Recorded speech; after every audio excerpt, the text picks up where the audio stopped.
Entonces vamos a continuar con la teología neortodoxa. Igual, esta es una descripción todavía introductoria, ¿no? Porque ya mañana, si el Señor lo permite, vamos a desarrollar de manera amplia este tema de la teología liberal y teología neortodoxa, ¿no? Entonces, la teología neortodoxa es una reacción contra el liberalismo, pero es una reacción realmente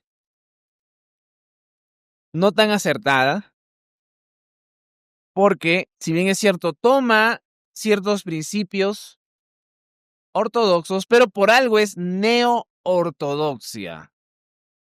Por algo es neo-ortodoxia, no ortodoxia. Fue liderada por Karl Barth, Emil Brunner, surgió como una reacción contra la teología liberal. Sigue enfatizando la trascendencia de Dios. Karl Barth va a decir que Dios es el otro. Dios es el otro. La revelación divina. Y Karl Barth va a decir, sí, Dios se nos ha revelado. Hay una revelación del Señor. Pero él va a decir que esa revelación se convierte en palabra de Dios cuando hay una experiencia personal. No es igual decir que la Biblia es palabra de Dios, que la Biblia contiene la palabra de Dios, que la Biblia se convierte en palabra de Dios. Tiene implicaciones muy, pero muy distintas. Nosotros creemos que la Biblia es palabra de Dios, contiene, sí, literalmente palabra de Dios, ¿no? Pero por cuanto es revelación divina, es palabra de Dios. No es que se convierte, porque ahí ya, en última instancia, hermanos, o Dios es el juez con su palabra, o uno es el juez, quien determina la experiencia, mi razón. Al final, uno es el juez de lo que de lo que es verdad o no, ¿no? Por eso, la centralidad de Cristo también. Barth, en particular, abogaba por una teología basada en la revelación y la palabra de Dios, en contraste con el enfoque antropológico de la teología liberal, ¿no? Pero igual va a terminar siendo una mezcla muy, muy dañina, ¿no? Ahora vamos a ver personajes destacables. Personajes destacables. En toda la teología histórica, no solamente la de teología contemporánea, vamos a ver ciertos personajes importantes. Ahí vamos a ver. El primero, ¿quién es? De Agustín de Hipona, va a desarrollar la teología de la gracia. La teología de la gracia desarrolló una profunda teología de la predestinación, de la gracia, de la corrupción, del pecado original, especialmente en obras como Confesiones y La ciudad de Dios, ¿no? No sé si ya han leído Confesiones, les recomiendo ese libro. Es un clásico que estudiantes de teología deben leer. Lo hace en sus primeros años de cristiano y es una biografía teológica. Es una biografía teológica en donde él cuenta sus pensamientos y la experiencia que tuvo de conversión. En una de sus reflexiones, él decía, una de los relatos que él cuenta que lo marcó mucho y cómo se consideró a sí mismo como un pecador, es cuando su vecino tenía un peral. Entonces él quiso esa pera. No porque, no porque tenía hambre, no porque no tenía otra manera de conseguir comida, sino por el simple hecho de que era de otro. Y ahí vio su corazón pecaminoso. Y ahí vemos la conversión, la influencia de su mamá, de Mónica, y él combatió el antipelagianismo. A ver, hermanos, ¿qué es el pelagianismo? ¿Qué es el pelagianismo, hermanos? ¿Ya han estudiado antropología todavía? ¿Sí? Claro. ¿Y qué es el pecado original? Ya, es el principio de concupiscencia, esa tendencia al pecado del ser humano. Y Pelagio, pues, proponía que había algo, ¿no? O el ser humano no era totalmente, no había caído totalmente, y por eso que Agustín combatió el pelagianismo, insistiendo en la necesidad de la gracia divina, ¿no? De la gracia divina para la salvación. También hay, Agustín desarrolla la doctrina de la Iglesia. Su visión de la Iglesia como un cuerpo mixto de santos y pecadores influyó en la eclesiología posterior. Y de hecho, hermanos, alguno ha dicho que la reforma protestante es el triunfo de la soteriología de Agustín, pero por otro lado, la derrota de la eclesiología de Agustín. Porque su eclesiología es bastante, tiene principios que no son tan acordes a la teología reformada, ¿no? No como su soteriología. En segundo lugar está Atanasio de Alejandría. Atanasio. ¿Han leído el credo de Atanasio? Bueno, el que se le atribuye, ¿no? Ese credo también les recomiendo, hermanos, que lo lean, porque es una descripción o una muy buena definición de los límites de la Trinidad. Ahí habla de la fe católica. Y la fe católica es creer en la Trinidad, básicamente, ¿no? La fe universal. Defensor de la ortodoxia nicena. ¿Qué año se produjo el concilio de Nicea, hermanos? Fechas importantes también, ¿ah?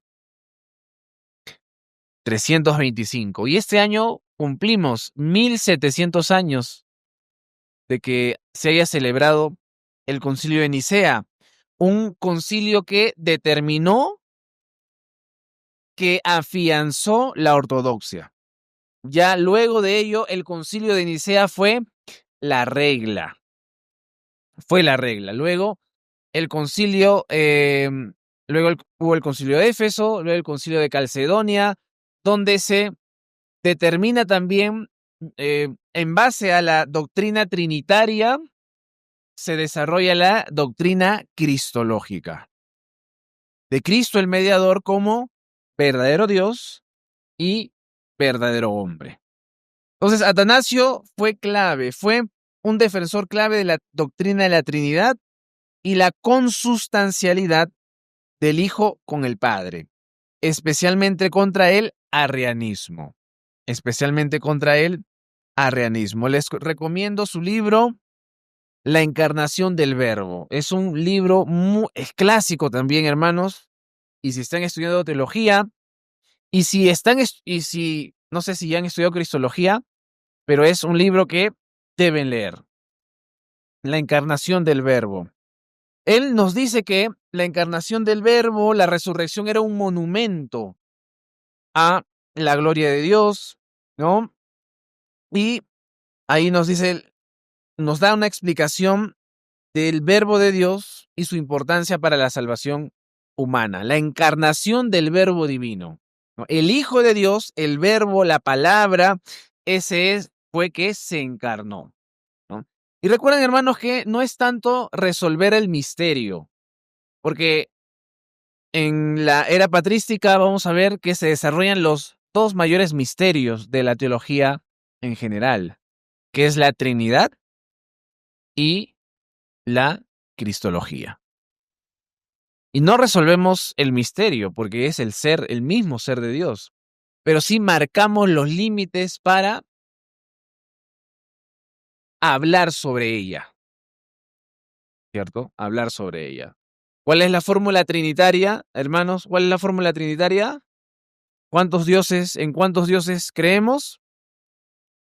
En un solo Dios y 3 personas o subsistencias. ¿El Padre es el Hijo? No. ¿El Espíritu Santo es el Padre? No. ¿Cierto? Entonces, y luego, también en la Cristología, el credo de Calcedonia no resuelve el misterio de la encarnación, pero sí va a delimitarlo. Entonces, eso fue desarrollado en gran manera por Atanasio de Alejandría. Atanasio de Alejandría es también una lectura obligada en Cristología. Gregorio de Niza también fue otro que desarrolló Cristología, ¿no? Y contribuyó a la teología trinitaria. Enfatizó el conocimiento, también el proceso de transformación espiritual, ¿no? Y aquí vamos a ver la doctrina de la Trinidad. Contribuyó a la formulación de la doctrina trinitaria, destacando la unidad y la distinción entre las 3 personas divinas. Ese fue Gregorio de Niza, junto con Gregorio de Nacianceno. Fueron 2 mejores amigos que colaboraron de manera significativa en el desarrollo de la doctrina trinitaria, ¿no? Entonces ahí vemos a San Agustín, a Atanasio y a Gregorio de Niza. Claro, estoy poniendo los más destacados. Hay muchos más, por ejemplo, Cirilo de Alejandría, Cirilo de Jerusalén, muchos otros, pero como para ver, ¿no? Vamos a ver aquí también a Tomás de Aquino. Ya estamos en la época medieval. Y en la época medieval, mucho se ha descrito de Tomás de Aquino, hermanos, pero incluso dentro de los círculos reformados hay una recuperación de lo bueno de Tomás de Aquino, ¿no? Y de hecho, en los últimos años, por ejemplo, una teología sistemática de que les recomiendo leer, es sobre todo histórica, es la de Richard Müller, es Teología Sistemática de la Posreforma. Y él ve, ¿no? Ve y analiza el uso de Tomás de Aquino en los reformadores. En los reformadores también hay un libro llamado Tomismo en John Owen, ¿no? Entonces, cuando decimos que hay un tomismo que se puede recuperar, hablamos sobre todo de la metafísica de Tomás de Aquino, ¿no? La metafísica de Tomás de Aquino, que es muy útil, ¿no? Es muy útil para tener una teología mucho más robusta, ¿no? Y como ya les dije, la mayoría de posreformadores utilizaron el método de Tomás, ¿no? y algunas presuposiciones de Tomás de Aquino. Cuando uno dice, por ejemplo, que en un sentido tomismo reformado, se le dice tomismo reformado, no quiere decir que se adopte todo el pensamiento de Tomás de Aquino, porque hay pensamientos que pues no son bíblicos, así de plano, ¿cierto? Así como cuando alguien dice que es calvinista, ¿a qué se está refiriendo? Que toma la soteriología de Calvino, ¿no? Nadie, me imagino que aquí, que diga que es calvinista, quiere decir que adopta todo lo de Calvino, ¿no? Porque ¿cuántos aquí son paidobautistas? Paidobautistas. ¿Alguien quiere bautizar a su hijo? No, ¿cierto? Por eso que cuando decimos calvinista, generalmente nos referimos, ¿no? Referimos a la soteriología en primer lugar. Y cuando nos referimos a que los reformadores adoptaron el tomismo, nos estamos refiriendo a que tomaron los conceptos de la ontología, es decir, el estudio del ser, de Tomás de Aquino, ¿no? Las 5 vías, el, el concepto de que Dios es el ser absoluto, ¿no? De los cuales todos los seres son y existen, ¿no? Entonces, vemos la gran contribución de Tomás de Aquino está en su Suma Teológica. La Suma Teológica es una obra monumental. Suma contra los gentiles también. La Suma Teológica cristiana es una integración de la filosofía, ¿no? Entonces, también Tomás de Aquino toma de Aristóteles mucho de su pensamiento. También él desarrolla la doctrina de la transubstanciación, ¿no? La formulación de la doctrina en relación a la Eucaristía. Por eso no tomamos todo, no tomamos todo, tomamos lo bueno. Tomás de Aquino es quizá el teólogo más influyente de la era medieval y más influyente en todos, ¿no? Tanto que, como les digo, los reformadores, sobre todo los de segunda generación, tomaron muy en cuenta, ¿no? Su integración de la filosofía aristotélica con la teología cristiana tuvo un impacto duradero en la teología y la filosofía occidental. El que está en el medio es Anselmo de Canterbury. Anselmo de Canterbury. Él desarrolla la teoría de la satisfacción, ¿no? Cómo es que el sacrificio de Cristo satisfizo la ira del Señor. Él formuló su argumento ontológico, es decir, formuló un argumento para la existencia del Señor, ¿no? Algunos dicen que es un argumento circular. El argumento consta en decir, ¿no? Dios es el ser sumamente más grande, ¿no? Y si no existiera, no estuviese en nuestra mente.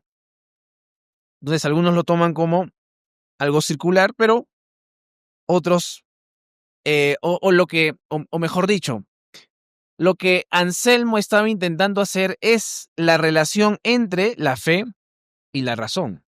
Hay una fe y una razón. El uso de la mente para argumentar a favor de la existencia del Señor. Duns Scotus argumentó que el concepto de ser se aplica de la misma manera a Dios y a sus criaturas. Y a sus criaturas. Él defendió, por ejemplo, la doctrina de la Inmaculada Concepción. No hay que idealizar nada, hermanos. Por supuesto que no. Ya estamos viendo ciertos sesgos y poco a poco, pues la iglesia que es romana va tomando forma, ¿no? Y de hecho, hermanos, la iglesia católica romana, como la conocemos, tomó forma después del Concilio de Trento. El Concilio de Trento fue la contrarreforma, donde se formalizó la doctrina católico-romana, como por ejemplo los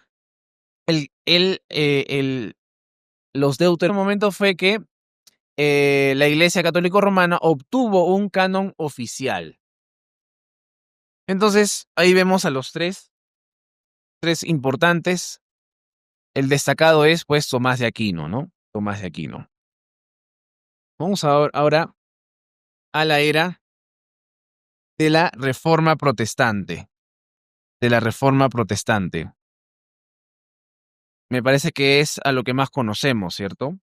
Martín Lutero, un monje agustino. No por nada, hermanos, no por nada, Martín Lutero reivindica la soteriología de Agustín. Él fue un profesor destacado y enfatizó la justificación por la fe. Lutero enfatizó que la justificación se obtiene por la fe sola, no por obras, lo cual es fundamento en su teología. Martín Lutero va a ser el que va a desatar toda esta todo este movimiento protestante, del cual él va a ser partícipe, ¿no? La justificación por la fe, hay una recuperación de esos conceptos. ahí está la autoridad de las Escrituras, proclamó o formó o mejor dicho, recuperó el principio de sola Escritura, que sostiene que la Biblia es la única autoridad infalible en materia de fe y práctica. Por eso fue posterior, hermanos. ¿Saben por qué? ¿Han leído las 95 tesis de Martín Lutero? Creo que les voy a dejar como tarea, ¿no?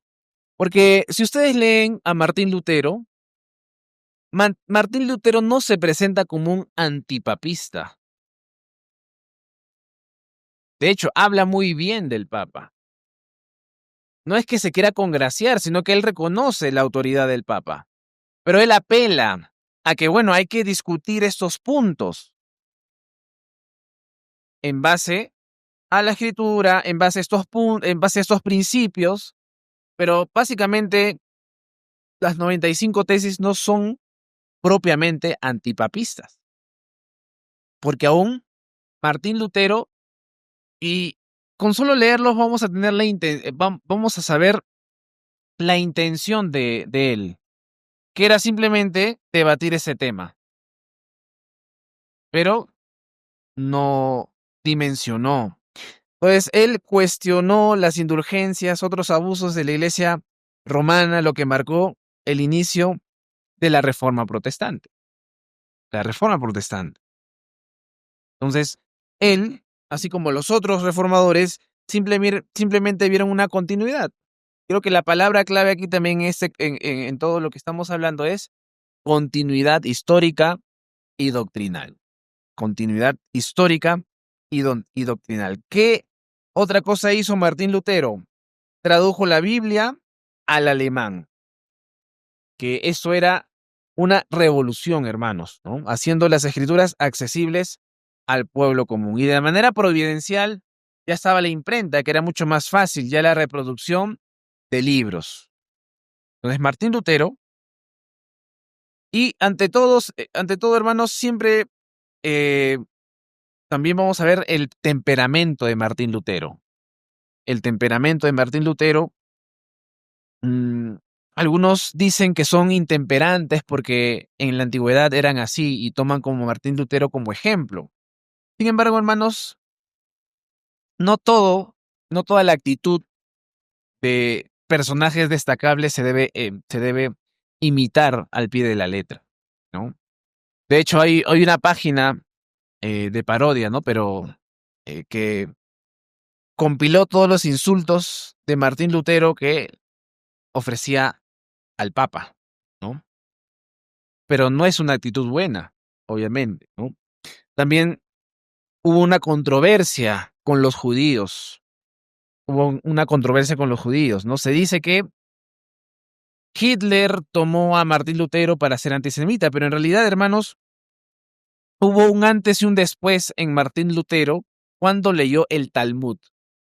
Antes de, ¿saben qué es el Talmud? El Talmud son los comentarios de los maestros judíos del Antiguo Testamento, ¿no? Y es tan grande que, bueno, entonces Martín Lutero veía a los judíos como objeto de evangelización, como objeto de evangelizar, pero su personalidad le jugó mal después de haber leído el Talmud. En el Talmud hablan mal de Cristo. El judaísmo y el islamismo son religiones falsas, por supuesto, pero en términos escritos al menos, el Islam respeta un poco más a Cristo que el mismo judaísmo. Eso es algo increíble, ¿no?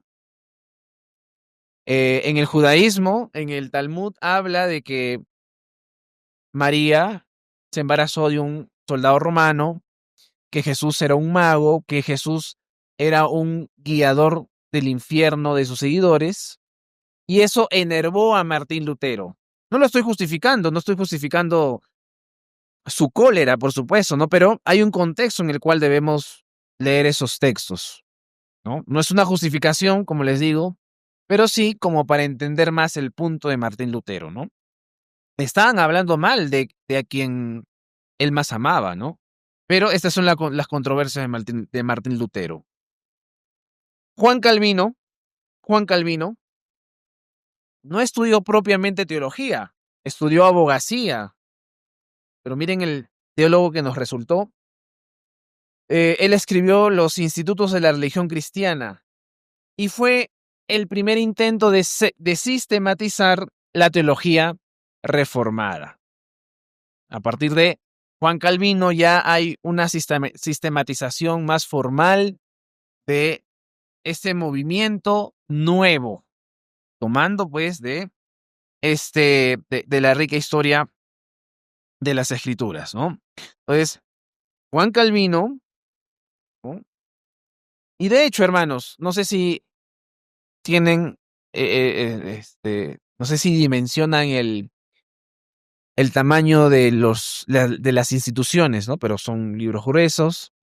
Pero él empezó a escribir sus instituciones como una guía pequeña, como un libro de bolsillo incluso. Pero miren cómo terminó.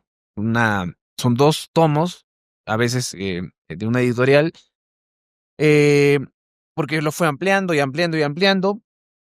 Él desarrolló de manera más clara la doctrina de la predestinación. La doctrina de la predestinación. Hay un libro llamado Providencia y la predestinación de Dios, donde Juan Calvino explica este tema. También promovió el gobierno de la iglesia, un gobierno presbiterial e incluso en ese contexto, hermanos, las iglesias eran nacionales. Las iglesias eran nacionales. Suiza tiene hasta ahora su iglesia reformada suiza. Hay una iglesia Juan Calvino, siendo francés, trabajó en Ginebra y ahí las autoridades, había una mezcla, ¿cierto? Y ahí está el tema de la controversia con Miguel Servet. Hay una acusación de que por culpa de Juan Calvino, Miguel Servet iba a ser quemado, ¿no? Y bueno, esa es la historia, hermanos. A veces nos ponen como un paradigma de qué evitar, ¿no? No fue por culpa de Calvino, porque si se iba para otro país también igual lo iban a quemar, porque Servet estaba negando la Trinidad. Y ya sea si se hubiese refugiado en un país católico como un país protestante, no tenía escapatoria, ¿no? Pero ahí vemos ya un tipo de maduración en cuanto a la sistematización de la teología reformada. Sus escritos y prácticas establecieron el fundamento de la teología reformada, ¿no? Tanto que, en primera instancia, los reformados se llamaron calvinistas. Incluso, y miren, en el movimiento protestante, los luteranos están por un lado y los reformados por otro, porque van a tener distintos principios. Incluso hay, si ustedes buscan en internet, cómics de esa época de luteranos burlándose de los calvinistas a causa de su doctrina de la predestinación. Entonces, entre ellos ya había una pugna, ¿no? Y de hecho, ¿no? La palabra calvinismo viene de Calvino porque fue tan relevante que adoptaron ese nombre como el nombre de un movimiento, ¿no? En tercer lugar está Zwinglio. Calvino trabajó en Ginebra y Ulrico Zwinglio trabajó en Zúrich, en Suiza. Inició la reforma en Suiza. ¿Mm? ¿Y quién recuerda, hermanos, la disputa que tuvo con alguien? Con Martín Lutero. Entonces, había una disposición para unir estos dos movimientos, para que la reforma protestante sea un solo movimiento, unido, trabajando juntos. Pero ¿qué es lo que separó a Martín Lutero de Zwinglio? Perdón, el tema de la Cena del Señor. El tema de la Cena del Señor. Por un lado, Martín Lutero decía que no creía en la transubstanciación, sino en la consubstanciación, ¿no? No creía que literalmente el pan se transformara en el cuerpo, pero sí era literalmente, en alguna forma misteriosa, el cuerpo de Cristo. Pero Ulrico Zwinglio creía en una interpretación simbólica, fue pionero de la Reforma Suiza y desarrollador de importantes aspectos litúrgicos y doctrinales del protestantismo. Muy bien, hermanos. Entonces, ahí vemos, hasta ahí, a personajes clásicos, personajes que han marcado la pauta, ¿no? Pero ahora vamos a ver ya a los disruptivos. A tres personajes vamos a ver. El primero es Friedrich Schleiermacher, el padre de la teología liberal moderna, ¿no? Su obra principal fue La fe cristiana y definió la religión no como doctrina revelada, sino como sentimiento de dependencia absoluta. Sentimiento de dependencia absoluta. Entonces, hizo de la experiencia religiosa subjetiva el centro de la teología. Y ya a partir de ahí, a partir de que la verdad objetiva es dejada de lado, entonces uno va a ser el juez. Esto abrió significativamente la puerta al liberalismo teológico, donde la fe se ajusta a la cultura moderna. Entonces ya no vemos a la Biblia como palabra de Dios, sino como una experiencia, y eso lo podemos ver, pues, en muchas iglesias.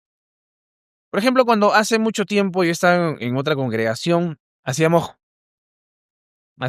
conferencias de jóvenes y había una consigna de esas conferencias. Y decíamos, no, esta conferencia no tiene que ser una conferencia, tiene que ser una experiencia. Entonces, todo lo visual, desde que entraban las personas, era sensitivo para llenar o para mover los sentimientos, los afectos y no tanto la razón o la verdad bíblica. Esto nace, hermanos, de la teología liberal. Por eso que es importante determinar qué es lo que nos está moviendo. Y por supuesto, la teología no se basa en nuestros sentimientos, sino, por supuesto, en la verdad objetiva de la palabra del Señor. En segundo lugar está Karl Barth, líder de la neoortodoxia. Y él tiene una obra monumental llamada Dogmática de la Iglesia. Tiene también incluso unos comentarios a Romanos. Tiene un libro llamado La Oración. Y su enfoque fue la reacción contra el liberalismo, poniendo de nuevo en el centro la revelación de Dios en Cristo. Pero, como ya les había adelantado, Karl Barth hace un juego de palabras que en primera instancia puede sonar ortodoxo para una persona ingenua o un poco descuidada, ¿no? Porque él dice, sí, Dios es trascendente, Dios es el otro, pero que se da a conocer, pero en la experiencia humana, acercándonos a la Biblia. Acercándonos a la Biblia. Y es por eso que finalmente termina en un subjetivismo. Entonces, la Biblia es palabra de Dios, es la revelación del Señor hacia nosotros, ¿no? Y no se convierte en ella en la experiencia. La experiencia tiene un lugar en la vida cristiana, pero no es lo central. ¿Qué pasa si nosotros analizamos la Biblia a la luz de nuestra experiencia? Haríamos muchas otras cosas que simplemente no son conforme a la palabra del Señor. Él fue suizo, vivió en la Segunda Guerra Mundial, ¿no? Su impacto marcó la teología protestante del siglo XX. Entonces, hermanos, hablar de la teología protestante del siglo XX es hablar de Karl Barth, ¿no? Bien, y finalmente, vamos a ver a Rudolf Bultmann, que es uno de los teólogos liberales por excelencia. Rudolf Bultmann. Él tiene varios libros y él ve la Biblia, o él es uno de los proponentes de desmitificar la Biblia. Es decir, quitar de la Biblia los mitos, todo hecho milagroso. Hay una frase que dice, ¿cuál es el instrumento favorito de un teólogo liberal? La tijera. Entonces, van a la Biblia, cortan la palabra, todo lo mítico, y dejan lo que está sujeto a la razón. No hay lugar a lo milagroso, no hay lugar a lo sobrenatural. Y por supuesto, si niegas lo sobrenatural, niegas una doctrina histórica fundamentalmente bíblica, que es la resurrección de nuestro Señor Jesucristo. Es una negación de absolutamente todo, ¿no? Es un exponente de la crítica bíblica y la desmitologización. Sostenía que el Nuevo Testamento estaba lleno de elementos míticos que debían desmitologizarse para hacer el mensaje relevante para el hombre moderno. Relevante para el hombre moderno. Profundizó la separación entre la fe histórica y la experiencia existencial de fe. Ahí se va a hablar de un Jesús histórico y un Jesús de la fe. El Jesús histórico no lo podemos encontrar. Sí existió, pues fue un gran maestro, pero ahí está el engaño, hermanos. Muchos te pueden decir, sí, está bien tu experiencia, pero el Jesús histórico no es el de la fe. Pero nuestra fe, hermanos, está situada en elementos históricos objetivos. Por ejemplo, obviamente, ¿no? Cuando leemos los pasajes del Antiguo Testamento, hay hechos históricos. Pero esos hechos históricos tienen un significado teológico. Pero el hecho de que tengan un significado teológico no significa que no sean hechos históricos. Y si ustedes se dan cuenta, hermanos, Dios ha utilizado la historia, estos hechos factibles, para luego explicar hechos teológicos. O sea, no podemos separar lo uno de lo otro. No es así. No hay una separación entre lo histórico de lo existencial, ¿no?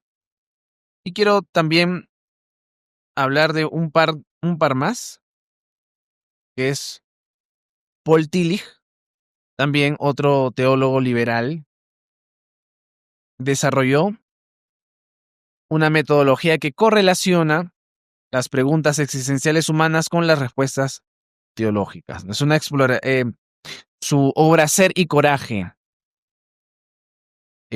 o El coraje del ser, es una exploración filosófica y teológica sobre la existencia del ser. Entonces es un autor ya más existencialista. Tiene una obra de teología sistemática en 3 volúmenes.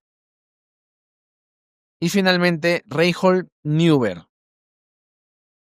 Teología de la realidad social. Combinó la teología cristiana con una profunda comprensión de la realidad social y política. Enfatizó la pecaminosidad humana y la necesidad de un realismo ético y político. Y todo parte, hermanos, con el contexto, ¿no? Eran personas que habían pasado 2 guerras mundiales, la primera y la segunda. Entonces, ellos no encontraban, al ver que la razón había gobernado o supuestamente la razón había gobernado la interpretación bíblica, ellos entonces comenzaron a preguntarse el porqué del sufrimiento y por eso que correlacionaban la teología con la política y la relevancia de las respuestas a la existencia del sufrimiento humano. Respuestas, por supuesto, que no van a ser suficientes para llenar ese vacío que solo la ortodoxia bíblica iba a llenar. Entonces, estos son los teólogos más relevantes, ¿no?